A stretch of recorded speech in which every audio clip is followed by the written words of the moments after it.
এই প্রচণ্ড গরমে ক্লান্তি দূর করার জন্য ঠান্ডা ঠান্ডা ডাবের পুডিং খেতে কার না ভালো লাগে। হ্যালো এভরিওয়ান, আসসালামু আলাইকুম, welcome back to my YouTube channel the notebook blog. আজকে আপনাদের সাথে শেয়ার করব এই গরমের ক্লান্তি দূর করার জন্য খুব মজাদার একটি ডেজার্ট ডাবের পুডিং। চলুন এই মজাদার রেসিপিটি শুরু করা যাক। ডাবের পুডিং তৈরি করার জন্য আমি এখানে দুটো ডাব নিয়ে নিয়েছি। এখন ডাবগুলোকে কেটে ডাবের পানি নিয়ে নেবো একটা জগের মধ্যে। আপনারা আপনাদের প্রয়োজন অনুযায়ী ডাব বাড়িয়ে কমিয়ে নিতে পারেন। যারা আমার চ্যানেলে নতুন, আমার ভিডিওগুলো নতুন দেখছেন, এখনো আমার চ্যানেলটি সাবস্ক্রাইব করেন না, তারা অবশ্যই আমার চ্যানেলটি সাবস্ক্রাইব করবেন। আমার চ্যানেলের পাশে থাকা বেল আইকনটা অন করে দেবেন, তাহলে পরবর্তী নতুন নতুন ভিডিওগুলো আপনারা খুব সহজে পেয়ে যাবেন। আর যারা আমার চ্যানেলটি সাবস্ক্রাইব করেছেন, চ্যানেলের পাশে আছেন, তাদেরকে অসংখ্য ধন্যবাদ। কথা বলার ফাঁকে দুইটা ডাবকে কেটে ডাবের পানিগুলো নিয়ে নিলাম একটা জগের মধ্যে। এখন ডাবগুলো কেটে ডাবের শাঁসগুলো নিয়ে নেব। একটা চামচের সাহায্যে আমি ডাবের শাঁসগুলো তুলে নিচ্ছি। ডাবের পুডিংয়ে কিন্তু ডাবের শাঁস দিলে ডাবের পুডিংয়ের স্বাদ বেড়ে যায়। আমি সুবিধা মতো প্রয়োজন অনুযায়ী ডাবের শাঁস তুলে নিচ্ছি। একইভাবে সবগুলো ডাবের শাঁস তুলে নিচ্ছি।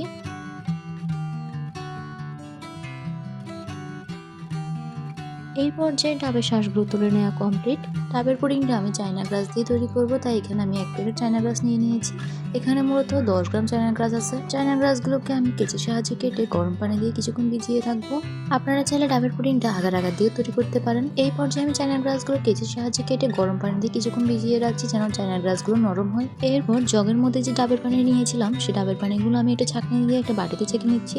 এই পর্যায়ে ডাবের পুডিং তৈরি করার জন্য সবগুলো উপকরণ তৈরি। তখন দেখা যাক কি কি উপকরণ লাগে ডাবের পুডিং তৈরি করতে। ডাবের পুডিং তৈরি করতে এখানে ডাবের পানি, চায়না গ্রাস, লেবু আর লাগে ডাবের শাঁস। এখন চলুন ডাবের পুডিংটা তৈরি করা যাক। আমি একটা পাইপ এনে ডাবের পানিগুলো নিয়ে নিয়েছি, দিয়ে দিয়েছি ভিজানো চায়না গ্রাসগুলো, সাথে দিয়েছি 1 কাপের থেকেও কম পরিমাণে চিনি। আপনারা আপনাদের প্রয়োজন অনুযায়ী চিনিটা বাড়িয়ে কমিয়ে নিতে পারেন। এই পর্যায়ে চুলার আঁচ মিডিয়াম হিটে রেখে ডাবের পানিগুলো একটা চামচ দিয়ে অনবরত নাড়তে হবে, যতক্ষণ না পর্যন্ত চায়না গ্রাসগুলো গলে ডাবের পানির সাথে মিশে যাচ্ছে।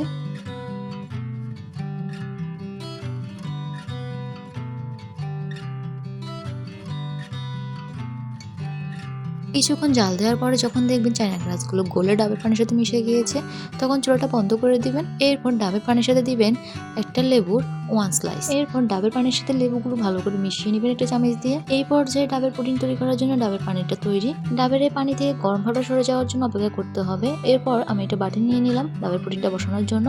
ডাবের পানিগুলো এই বাটিটার মধ্যে আমি নিয়ে নিচ্ছি। ডাবের পানি নেওয়ার পরে এখন ডাবের পানির মধ্যে আমি আমার প্রয়োজন অনুযায়ী ডাবের শাঁসগুলো দিয়ে দেবো। আপনারা আপনাদের পছন্দ অনুযায়ী, প্রয়োজন অনুযায়ী ডাবের শাঁস দিতে পারেন। এই প্রচণ্ড গরমে পারফেক্ট ডাবের পুডিং তৈরি করতে হলে এই পুরো রেসিপিটি অবশ্যই ফলো করতে হবে। তাই পুরো রেসিপিটি না টেনে দেখবেন, তাহলে আপনারা তৈরি করে ফেলতে পারবেন খুব সহজে পারফেক্ট ঠান্ডা ঠান্ডা ডাবের পুডিং।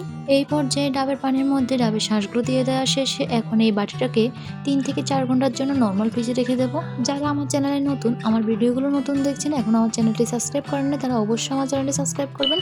চ্যানেলের পাশে থাকা বেল আইকনটি অন করে দেবেন, তাহলে পরবর্তী নতুন নতুন ভিডিওগুলো আপনারা খুব সহজে পেয়ে যাবেন। আর যারা সাবস্ক্রাইব করেছেন, চ্যানেলের পাশে আছেন, তাদেরকে অসংখ্য ধন্যবাদ। 3 থেকে 4 ঘন্টা পরে আমি ফ্রিজ থেকে ডাবের পুডিংটা বের করে নিয়েছি। এখন ডাবের পুডিংটা সার্ভ করে আপনাদেরকে দেখিয়ে দিচ্ছি কতটা পারফেক্ট হয়েছে ডাবের পুডিংটা। দেখুন কতটা পারফেক্ট ভাবে ডাবের পুডিংটা বসেছে। এই পর্যায়ে আমি একটা প্লেটে ডাবের পুডিংটা নিয়ে কেটে দেখিয়ে দিচ্ছি আপনাদেরকে। দেখুন ডাবের পুডিংটা দেখতে কতটা লোভনীয় হয়েছে আর খেতে অসাধারণ। এই গরমের পারফেক্ট একটা রেসিপি ডাবের পুডিং। পুরো রেসিপিটি দেখার জন্য সবাইকে অসংখ্য ধন্যবাদ। সবাই ভালো থাকবেন, সুস্থ থাকবেন। আল্লাহ হাফেজ।